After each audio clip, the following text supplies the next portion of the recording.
My son threw me in a nursing home and called me just a janitor in front of strangers. My name is John Thompson. What Stephen didn't know was that this janitor had secretly donated nearly $2 million to save families in medical crisis. When he dumped me at Sunset Gardens to steal my house money for an $85,000 country club membership, he triggered a legal countdown that would destroy everything he'd built on lies: the fake medical degree, the fraudulent references, the entire identity he'd constructed to escape his embarrassing father. I didn't beg, I didn't cry, I made one phone call. 96 hours later, 200 families I'd helped surrounded that nursing home. News cameras rolled, and Stephen discovered that his inheritance, every penny of it, now belonged to the people he'd spent years looking down on. You know what's beautiful about justice? Sometimes it's served by the very people you tried to hide from. Hit subscribe and drop a comment telling me where you're watching from. I read every single one. This is how a 70-year-old nobody taught his son that respect isn't bought, it's earned. Let me take you back to March 15th, 2024, Springfield, Ohio. I was sitting in my 1987 Chevy pickup when Stephen pulled up in his BM 187,000 miles on that truck. Still ran like the day I bought it.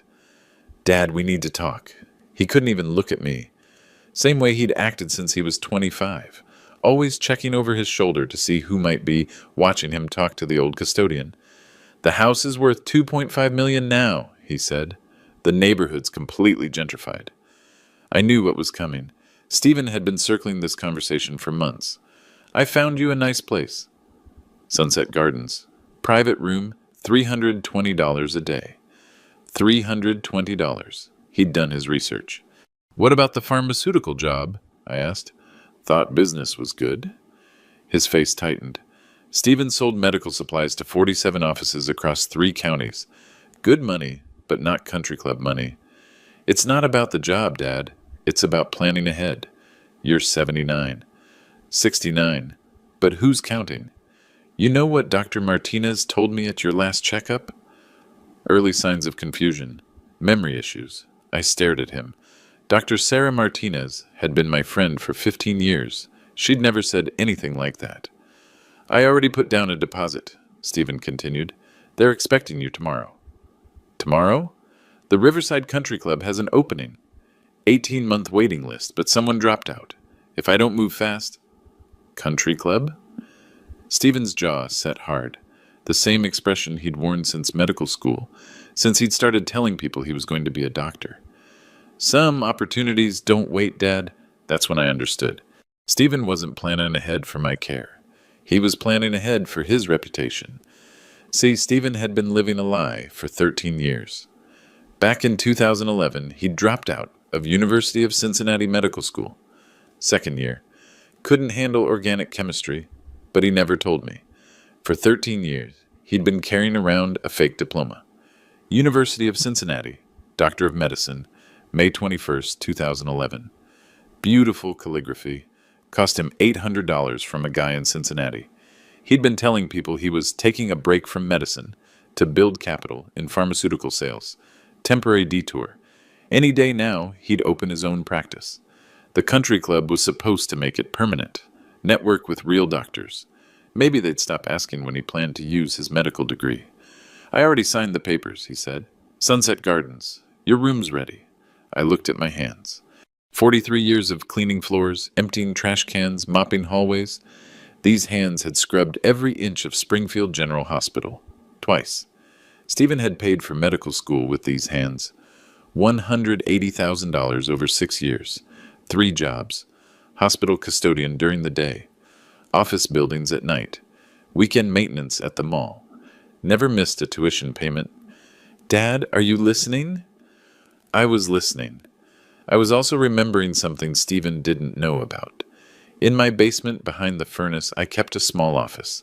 File cabinet with 847 folders. Each folder had a family's name.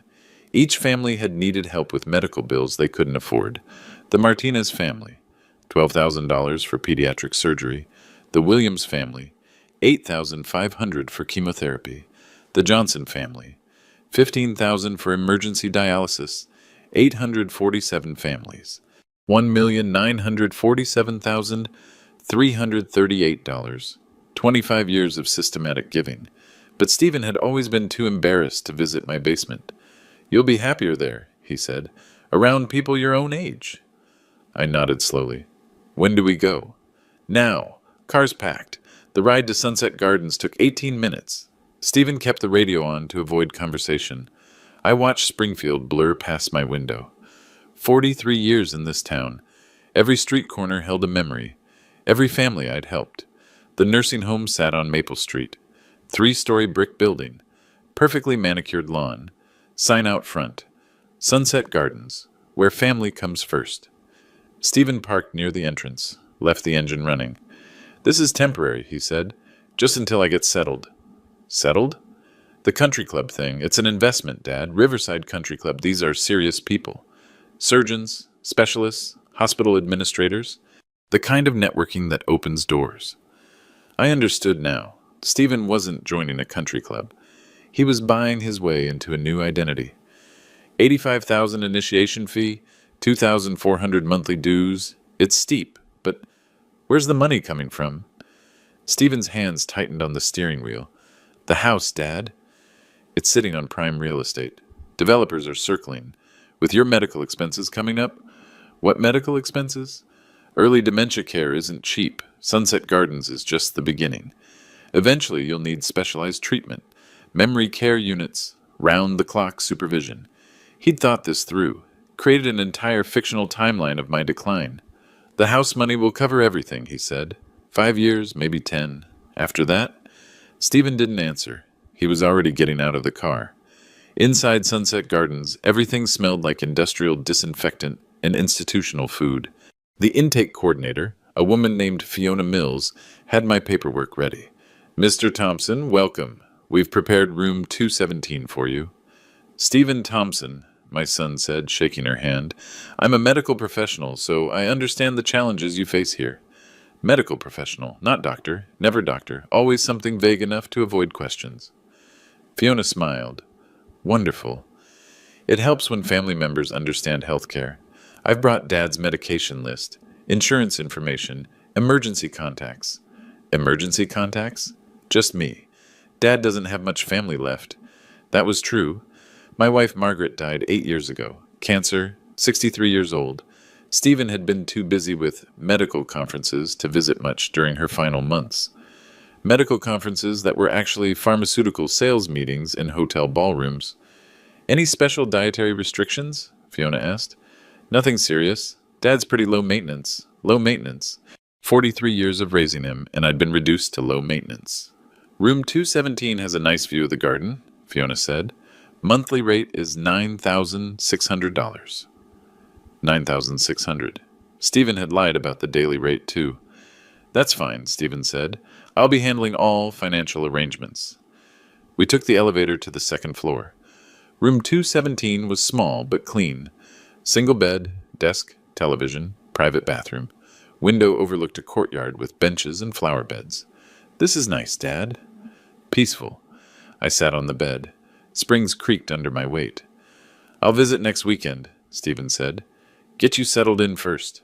He was already backing toward the door. "Stephen." "Yeah?" "The house keys." He hesitated. "I'll need those."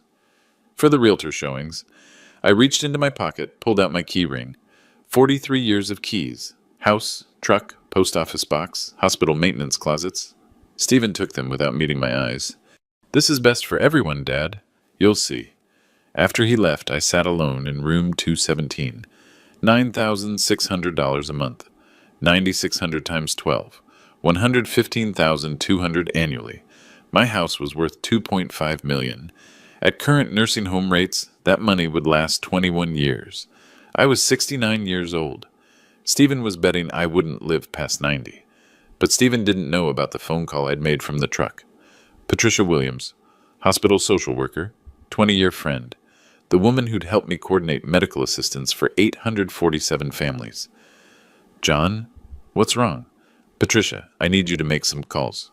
"What kind of calls?" "Remember the trust documents we set up? The ones Margaret insisted on?" Pause. "The charitable trust?" "John, that was 18 months ago. The abandonment clause kicks in after 72 hours of involuntary institutionalization. John, are you sure about this? I looked around room 217. Institutional furniture, strangers' voices in the hallway, the smell of other people's loneliness. I'm sure. Okay, I'll call Dr. Martinez, then the legal aid office. Thank you, Patricia. John, I'm sorry this happened. Don't be sorry. Be thorough. The countdown had started. Stephen had 72 hours to change his mind. He wouldn't. Saturday morning came with institutional oatmeal and lukewarm coffee. I was sitting in the common area when Stephen's BMW pulled up outside. He'd brought someone with him. Blonde woman in a business suit. Real estate agent. Dad. Stephen barely looked at me. This is Rebecca Stone from Premium Properties. She's going to handle the house listing. Rebecca Stone had perfect teeth and a firm handshake. Mr. Thompson, your son tells me you're excited about this transition. Excited? Moving to assisted living can be liberating. No more property maintenance, yard work, repairs. I looked at Stephen. He was studying his phone. The house has incredible potential, Rebecca continued. Prime location, original hardwood floors. We're thinking $2.7 million asking price. 2.7. The price had gone up overnight. Market's moving fast, Stephen said. Rebecca thinks we could have offers by Tuesday. Tuesday. 4 days from now. Any special attachment to the property? Rebecca asked. Family heirlooms we should be careful with? I thought about my basement office. 847 folders, 25 years of careful documentation, every family I'd helped, every medical bill I'd quietly paid. There's some paperwork in the basement, I said. Personal files. Stephen's head snapped up. What kind of files? Old hospital records, tax documents. I'll sort through everything, Stephen said quickly. Nothing important. But Rebecca was already taking notes. We'll want to stage the basement as a home office. Very popular with buyers. Mind if I take a quick look? Actually, Stephen said, the basement's pretty cluttered. Maybe we should clear it out first. Cluttered with what? Stephen glanced at me, then back at Rebecca. Old medical textbooks. My father used to... He was interested in medicine. Interested in medicine. Not he paid for my medical school. Not he worked 3 jobs so I could become a doctor. Just interested. How charming, Rebecca said. Self-educated man. Very American story. Self-educated. Like I'd been reading medical journals for fun, instead of trying to understand the bills I was helping families pay. We should probably get those books donated, Stephen continued. Clear out the space. Don't touch the books, I said quietly. Stephen froze. Dad? I said don't touch the books. The common area went quiet. Other residents looked up from their newspapers and card games. Rebecca cleared her throat. Maybe I should come back when... No. I stood up. You want to see the basement? Let's see the basement. Stephen stepped forward. Dad, you're not supposed to leave the facility. Doctor's orders. Whose orders? Dr. Martinez said I need supervised care for memory issues. I turned to Rebecca. Do I seem confused to you? Rebecca looked between us. You seem quite lucid, Mr. Thompson. Dad, let's not make this harder than it needs to be. Harder for who? Stephen's face flushed, the same color he'd turned in college when caught in a lie. Look, he said, voice rising, I'm trying to do what's best for everyone. You can't live alone anymore. The house is too much responsibility. This, he gestured around the common room, this is where you belong. Where I belong. With people your own age, he continued, people who understand what you're going through. What am I going through, Stephen? You're 79 years old. You're a retired janitor, living in a house you can't afford to maintain. Retired janitor. In front of a stranger. Rebecca shifted uncomfortably. Maybe I should... You worked your whole life cleaning other people's messes, Stephen continued. Don't you think you've earned the right to let someone else take care of you? Other residents were staring now. An old woman with a walker. A man in a wheelchair reading the Springfield Herald. They'd all heard Stephen call me a janitor. I mean, what's the alternative? Stephen asked. Yeah, you stay in that house alone until something happens? Until you fall down the stairs or forget to turn off the stove? I've never forgotten to turn off the stove. You forgot to pay the electric bill last month. That was a lie. I'd never missed a utility payment in 43 years. Stephen, I said quietly, you're embarrassing yourself. I'm embarrassing myself? his voice cracked. Dad, I'm trying to save you from ending up broke and homeless. That house is your only asset. Only asset. Rebecca was backing toward the door. I should probably reschedule. No, Stephen said. We're not rescheduling. The listing goes live Monday morning. Pictures, virtual tour, everything. He turned back to me. Dad, I know this is hard, but sometimes adult children have to make difficult decisions. Adult children. Like he was the parent and I was the child. I'm not asking for your permission, he continued. I'm asking for your cooperation. The common room was dead silent. Every resident, every visitor, every staff member was watching this conversation unfold. You want my cooperation? I asked him. Yes. I walked to the payphone in the corner. Old rotary phone. Probably been there since 1980. Dropped in 2 quarters. Dialed a number from memory. Patricia? It's John. Are those calls made? Stephen stepped closer. Dad, who are you talking to? Yes, I'm sure, I said into the phone. Monday morning. I hung up. Who was that? Stephen demanded. Someone who knows the truth. What truth? I looked at Stephen. Really looked at him. Same face I'd watched grow up. Same eyes that used to light up when I came home from work. Same hands I'd taught to throw a baseball. The truth about who's been taking care of who. Rebecca Stone was already outside, walking quickly toward her car. Stephen followed my gaze, then looked back at me. Dad, what did you do? But I was already walking toward the elevator. Visiting hours are over, son. Sunday morning brought unexpected visitors. I was in the dining room, picking at scrambled eggs that tasted like rubber, when Patricia Williams appeared in the doorway. John? You have company. Behind her stood Dr. Sarah Martinez, still in her hospital scrubs. She must have come straight from her shift. John? Sarah's voice was warm but concerned.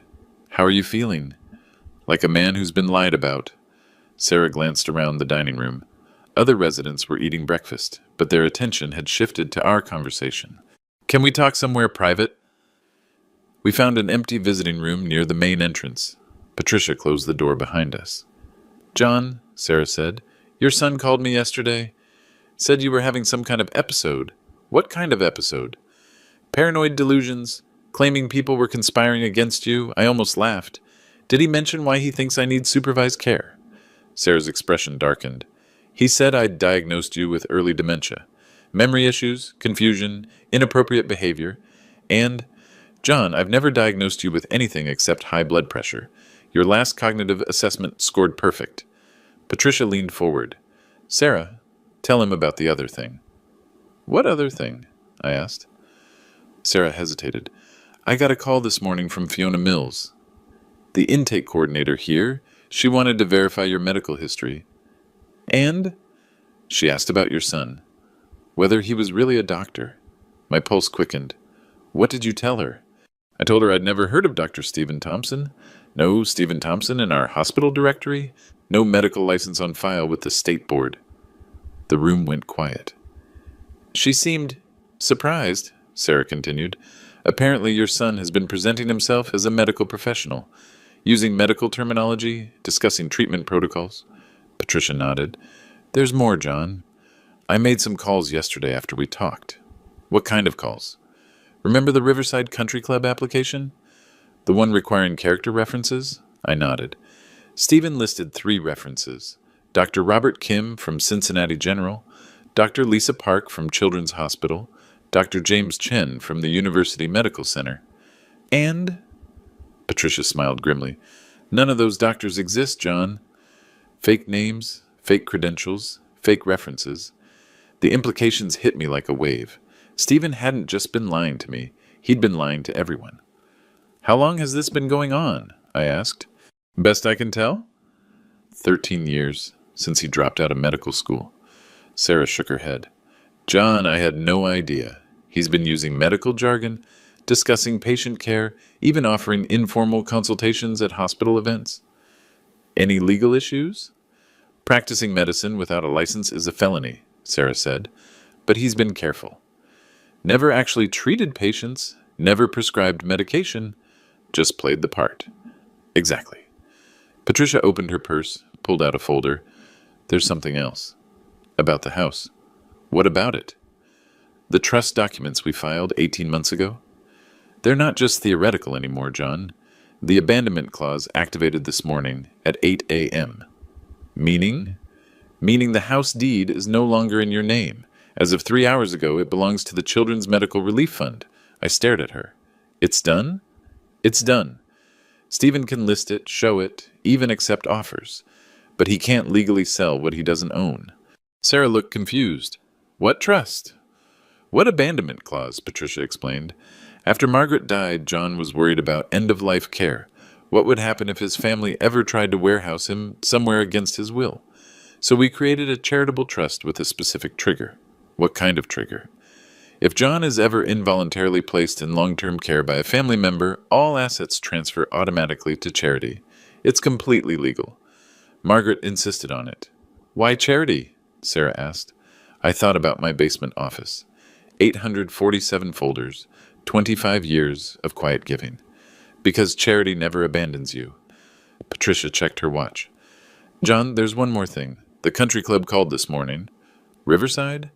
They want to verify Stephen's application, specifically his medical credentials and character references. Sarah and I exchanged glances. What did you tell them? I told them they should probably speak with you directly. Me? Patricia smiled. They're expecting your call, John. Tomorrow morning at 9 a.m. Monday morning, 9:15 a.m. I was on the payphone in the Sunset Gardens lobby when Stephen's BMW screeched into the parking lot. He'd brought backup this time, Rebecca Stone, and 2 men in expensive suits. Mr. Thompson? The voice on the phone was crisp, professional. This is Charles Morrison from Riverside Country Club. We received some interesting information about your son's membership application. Through the lobby windows, I watched Stephen arguing with Rebecca in the parking lot. The 2 suited men were taking pictures of the building. What kind of information? I asked. Several concerns, actually. Character references that don't check out. Claims about medical credentials we can't verify. Stephen was pointing at me through the window now. His face was red with anger. And frankly, Mr. Thompson, we're troubled by reports of elder abandonment. Placing a competent senior in institutional care against their will for financial gain. It's not the kind of behavior we associate with Riverside membership. The lobby doors burst open. Stephen stormed in, followed by Rebecca and the 2 suits. Dad, get off the phone. I'm having a conversation. With who? I covered the receiver. Charles Morrison, Riverside Country Club. Stephen's face went white. Mr. Morrison? Yes, I'm still here. Could you hold for just a moment? I turned to Stephen. These gentlemen were just asking about your character references. Dad, hang up the phone. Dr. Robert Kim from Cincinnati General, Dr. Lisa Park from Children's Hospital, Dr. James Chen from the University Medical Center. Stephen stepped forward. Dad, funny thing about those doctors, Stephen. They don't exist. Rebecca looked confused. What's he talking about? One of the suited men lawyers, I realized, cleared his throat. Mr. Thompson, we need to discuss the house listing. Which Mr. Thompson? The property owner? I smiled. That would be the Children's Medical Relief Fund. Stephen's mouth fell open. What? As of yesterday morning, 8 a.m., the house deed transferred automatically when you abandoned me here. That's impossible. The first lawyer opened his briefcase, pulled out a stack of documents. Actually, Mr. Thompson, we've just come from the courthouse. Your father's quite right. The property is no longer in his name. Rebecca stepped forward. I don't understand. We have a listing agreement. You have an agreement to sell property that's now owned by a registered charity, the lawyer explained. The listing is invalid. Stephen turned on me. You planned this. I prepared for this. You can't just give away my inheritance. The lobby had filled with residents and staff. Word was spreading through Sunset Gardens like wildfire. Your inheritance? I asked quietly. That house is my future. Your future was medical school, Stephen. Remember the $180,000 I paid for your education? I didn't ask you to do that. You didn't ask me to work 3 jobs either. You didn't ask me to clean floors until midnight so you could become a doctor. Stephen's voice rose. I never asked you to sacrifice everything. No, you just asked me to disappear quietly so you wouldn't be embarrassed. Fiona Mills, the intake coordinator, had joined the crowd. She was listening intently. Mr. Thompson, she said to Stephen, yesterday you told me you were a medical professional. I am. I work in pharmaceutical sales. But you let me believe you were a physician. Stephen's jaw tightened. I never said I was a doctor. You discussed treatment protocols. You used medical terminology. You advised us on my father's care needs. The second lawyer stepped forward. Mr. Thompson, are you licensed to practice medicine in Ohio? That's not relevant. It's very relevant if you've been misrepresenting your credentials. Fiona looked at her clipboard. Your intake forms list you as Dr. Stephen Thompson, MD. That was a mistake. A mistake? I watched my son crumble in real time. 13 years of careful deception unraveling in 5 minutes. The country club application was also interesting. Charles Morrison's voice came through the phone receiver I was still holding. Claims of medical expertise, references from non-existent doctors. I put the phone back to my ear. Mr. Morrison, are you still there?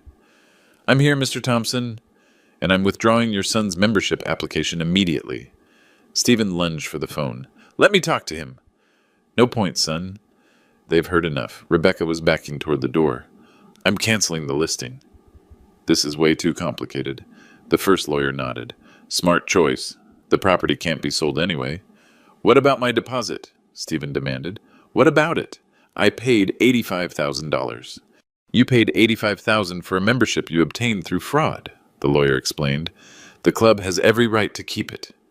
Stephen turned on me, eyes blazing. You did this. You ruined everything. I protected myself. From what? From a son who was ashamed of his father. The lobby went silent. Every person in that room, residents, staff, lawyers, real estate agent, was watching this confrontation unfold. 35 years, I continued quietly. You've been telling people I was just a janitor. Like that was something to apologize for. Dad, you know what I did as a janitor, Stephen? I learned. Every night, cleaning those hospital floors, I watched. I listened. I saw families drowning in medical debt. Stephen's expression shifted. For the first time, he looked uncertain. So I started helping. Quietly. Anonymously. 25 years of systematic giving. Fiona Mills stepped closer. What kind of giving? Medical bills, surgical costs, emergency treatments families couldn't afford. How much? One of the lawyers asked. $1,947,338. The room erupted in whispers. Stephen stared at me. That's impossible. It's all documented. Every payment, every family, every thank you letter. Where did you get that kind of money? From being just a janitor for 43 years. From living below my means while you lived above yours. Rebecca had stopped backing toward the door. Mr. Thompson, are you saying you're a millionaire? Was. Past tense. I gave it all away. Stephen's face had gone from red to pale gray. All of it? Every penny. The house was the last asset. But what about your care? Your future? I looked around the lobby. Residents in wheelchairs, staff in scrubs, lawyers in expensive suits, all of them staring at me with something I hadn't seen in years. Respect. My future isn't in a bank account, Stephen. It's in 847 families who know someone cared enough to help. The phone in my hand crackled. Charles Morrison was still listening. Mr. Thompson, are you still there? I'm here. I think Riverside would be very interested in discussing an honorary membership for someone of your community contributions. I looked at Stephen. His dreams of country club networking, his plans for fake medical credibility, his entire constructed identity, all of it crashing down around him. That's very kind, Mr. Morrison. But I'm not much of a golfer. Tuesday morning brought the children. I was sitting in the common room reading the Springfield Herald when I heard them in the lobby. Voices, lots of voices, young ones. Patricia Williams appeared in the doorway, smiling wider than I'd seen in years. John? You have visitors. I looked through the lobby windows and couldn't believe what I saw. Families, dozens of them. Parents holding children's hands, teenagers carrying homemade signs, grandparents in wheelchairs pushed by grown children. Who are they? They're your families, John. My families. Patricia led me to the main entrance. The automatic doors opened, and I stepped outside into a sea of faces I recognized from photographs tucked in manila folders. The Martinez family. Little Sophia, now 12 years old, healthy and strong. Her parents, Carmen and Diego, holding a banner. Thank you, guardian angel. The Williams family. James, the boy who'd needed chemotherapy 3 years ago. 15 now, hair grown back, standing with his mother, Patricia, my Patricia, who'd helped coordinate everything. The Johnsons. The Andersons. The Millers. 847 families, and it looked like half of them had come. A news van was parked across the street. Channel 7 Springfield. A reporter was setting up equipment. Camera operator adjusting angles. "Mr. Thompson?" A young woman approached with a microphone. "I'm Susan Chen from Channel 7 News. Could we have a moment?" Before I could answer, a little girl broke free from the crowd and ran toward me. Maybe 6 years old, pigtails bouncing. "Are you the guardian?" she asked. I knelt down to her level. "What's your name, sweetheart?" "Emma Rodriguez. You paid for my heart surgery when I was 3. My throat tightened. The Rodriguez file, emergency cardiac procedure, $18,000. "I remember you," I whispered. Emma's mother appeared, tears streaming down her face. "Mr. Thompson, we never knew how to thank you." More children were approaching, teenagers, young adults, some with their own children now. "How did they find out?" I asked Patricia. "Hospital records. Dr. Martinez helped piece it together. Your anonymous payments all trace back to the same account. But the secrecy. John, you've been exposed," she smiled, in the best possible way. That's when I saw him. Stephen, standing at the edge of the crowd, staring. He'd arrived in his BMW, probably hoping to catch me alone for another argument about the house. Instead, he was watching 200 people who knew me as something he'd never imagined. A hero. "Dad?" He approached slowly, confusion written across his face. The crowd parted to let him through. Conversations quieted. "Stephen," I stood up. "Meet my real family." A teenage boy stepped forward, maybe 17, tall, athletic build. "Are you Mr. Thompson's son?" he asked Stephen. "Yes. I'm David Martinez, Dr. Martinez's nephew. Mr. Thompson paid for my mom's cancer treatment 4 years ago." Stephen looked at me. "Cancer treatment?" $65,000, David continued. "Insurance denied the experimental therapy." Mr. Thompson covered everything. A woman in her 40s approached. "I'm Lisa Johnson. Mr. Thompson paid my daughter's medical school tuition. She's a pediatric nurse now." Medical school tuition. I remembered that file. Exceptional student, couldn't afford the debt. "How much tuition?" Stephen asked quietly. 4 years, full ride, $87,000. Stephen's face went pale. More than his fake medical degree had cost. More families shared their stories. The Chen family, emergency room bills after a car accident. The Taylor family, premature twins in neonatal ICU. The Brown family, diabetes medication for their grandmother. Each story, each family, each life I'd quietly touched. Stephen stood in the middle of it all, listening, really listening, maybe for the first time in 35 years. "Mr. Thompson," the reporter had her microphone ready, "can you tell us about your charitable giving?" "There's not much to tell." $1.9 million over 25 years? That's extraordinary. I shrugged. Hospital janitor sees a lot of families in crisis. Sometimes you can help, sometimes you should. But why anonymously? Because it wasn't about recognition. It was about need. Stephen stepped closer. "Dad, where did you get that kind of money?" I looked at him. Really looked at him. My son, who'd been embarrassed by his father's job for decades. "From being a janitor, Stephen." "But janitors don't make—" "This janitor did. 43 years. 3 jobs. No vacations, no new cars, no country club memberships." The crowd was listening intently. "Every overtime shift, every weekend job, every penny I didn't spend on myself, I invested. Stock market, mutual funds, nothing fancy, just consistent saving. For 25 years? For 43 years, until I had enough to start helping." Dr. Sarah Martinez emerged from the crowd, still in her hospital scrubs. "John has been our hospital's secret benefactor," she announced. "The cardiac wing renovation, the new pediatric equipment, the emergency financial assistance fund, all anonymous donations from John Thompson." Stephen stared at her. "How much? Including direct family assistance?" "Nearly $2 million. The reporter turned her microphone toward Stephen. "How does it feel to learn about your father's philanthropy?" Stephen opened his mouth, closed it, opened it again. I didn't know. Your father is being called Springfield's guardian angel. Were you aware of his charitable work? No. What did you think he did with his income? Stephen looked around at the crowd of faces, all watching him, all waiting for his answer. I thought he was just a janitor. The words hung in the air like a condemnation. A middle-aged man stepped forward. Just a janitor? Sir, your father saved my family's farm. My wife's cancer treatment would have bankrupted us. Your father paid $38,000 out of his own pocket.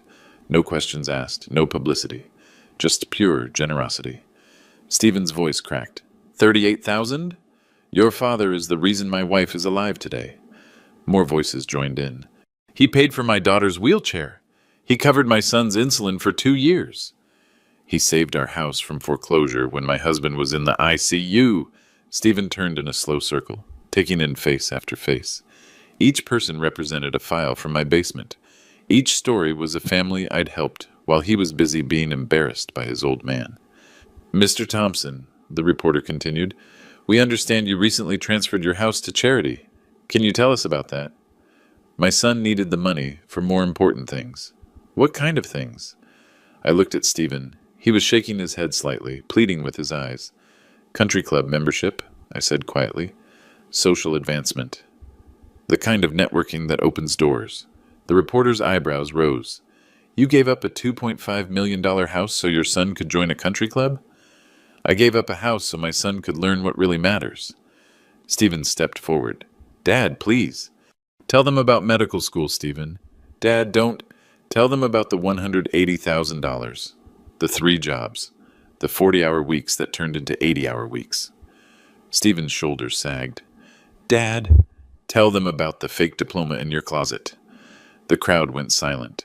Stephen looked around at 200 faces, all staring at him with growing understanding. I dropped out, he whispered. Louder, son. I dropped out of medical school. 13 years ago. The reporter leaned in. But you've been presenting yourself as a medical professional? I work in pharmaceutical sales. With a fake medical degree? Stephen nodded miserably. Patricia Williams stepped forward.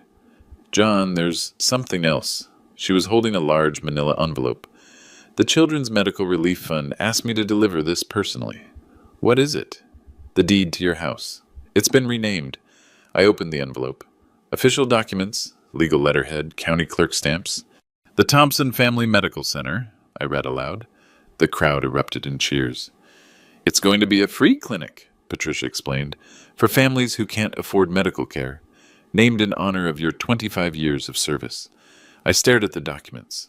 My house, the house Stephen wanted to sell for country club money, was going to help families forever. Stephen was crying now. Quiet tears, but tears nonetheless. Dad, I'm sorry. Sorry for what? For being ashamed. For lying. For not seeing what you were doing. I looked at my son, 35 years old, crying in front of 200 strangers. Stephen. Yeah? You want to know what a real doctor looks like?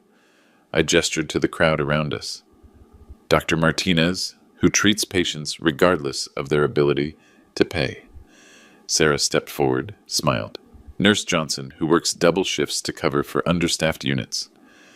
Lisa Johnson waved from the crowd. Dr. Rodriguez, who volunteers at free clinics on weekends. A man in his 50s raised his hand. These are real medical professionals, son.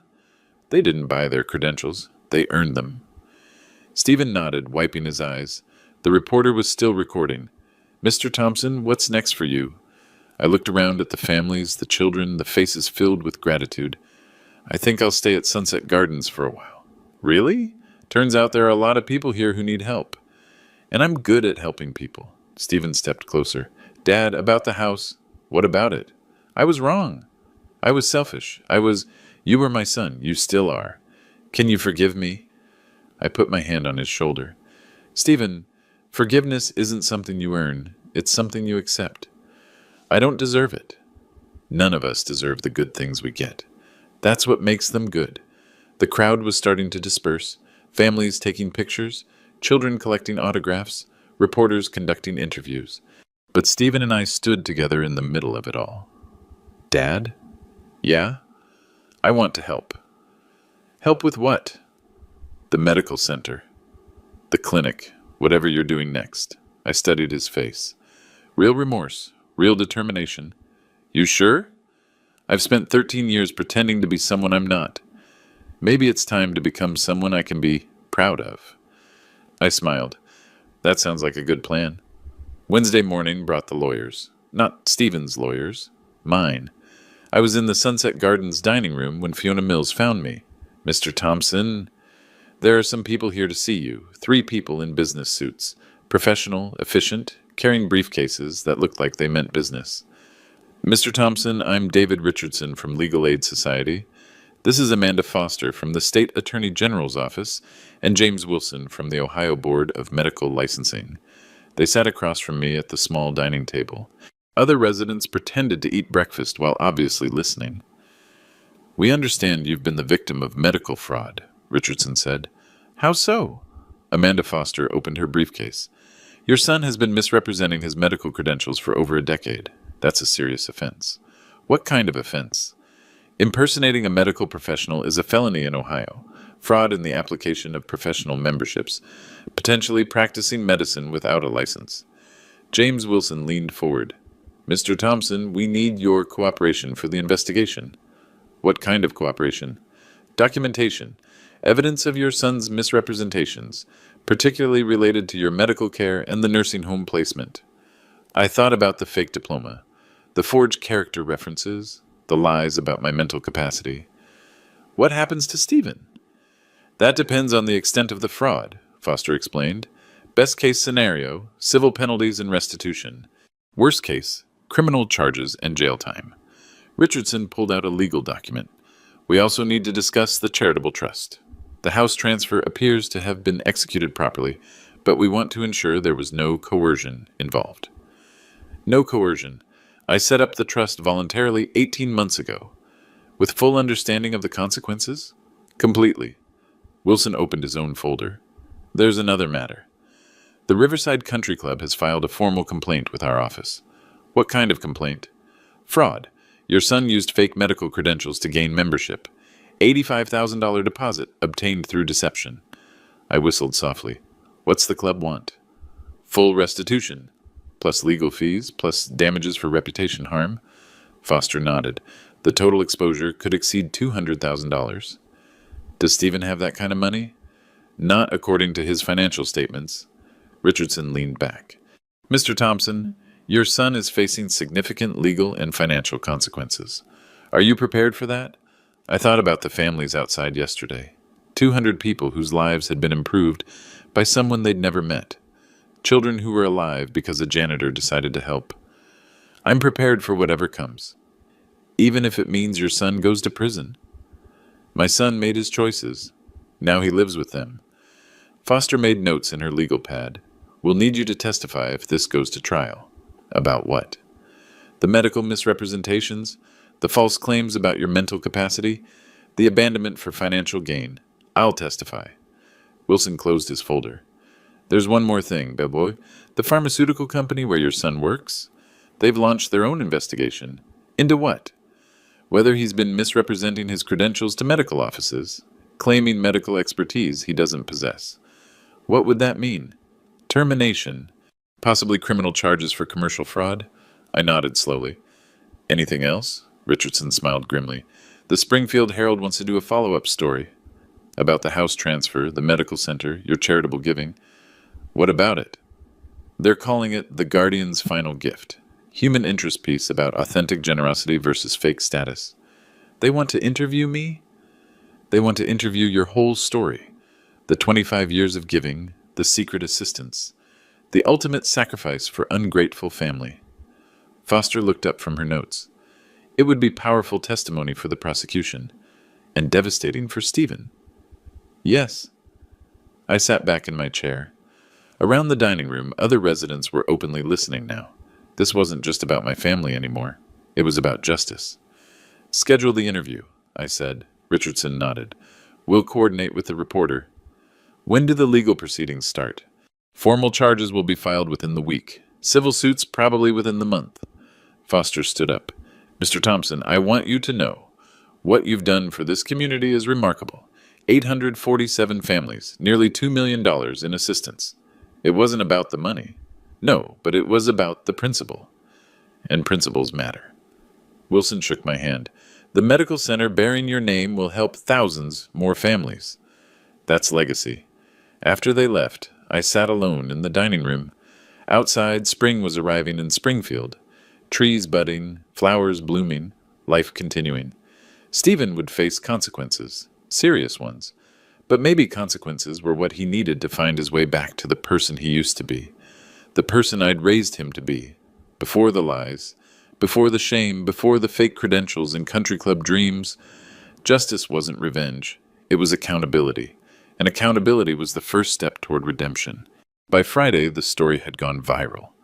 I was in the Sunset Gardens lobby when Patricia Williams arrived with her laptop. John, you need to see this. The Springfield Herald article had been picked up by national news outlets. CNN, Fox News, NBC, all running variations of the same headline. Guardian angel janitor loses home to ungrateful son. The video from Tuesday's press conference had 3 million views on YouTube. Look at the comments, Patricia said, scrolling down. My father was a janitor too.